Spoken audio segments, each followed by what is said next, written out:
વાલા દર્શક મિત્રો, 5 ફરિયાદો સરકારી રેકર્ડમાંથી જતી રહી અને ગાંધીનગરના નાયબ પોલીસ અધિક્ષક, તત્કાલીન નાયબ પોલીસ અધિક્ષક અમીબેન પટેલના કબૂલે છે લેખિતમાં, અમે અમારા અખબારમાં છાપેલ છે. અને અમારું અખબાર જોવા માટે www.samnaભ્રષ્ટાચારકાંડ.com કે .in કરો તો આપને જરૂર જોવા મળશે.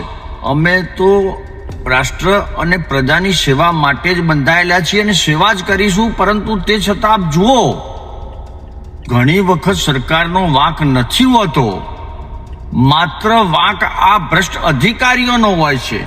માટે આપ દેખો, કેમ કે રાજ્યના પોલીસ વડા વારંવાર ગાંધીનગર ડીઆઈજીપી તેમજ ગાંધીનગર એસપીને તપાસ સોંપે છે, પરંતુ 5 ફરિયાદો ગુમ કરાઈ છે. વધુ અમે થોડી વાર પછી કહીએ છીએ.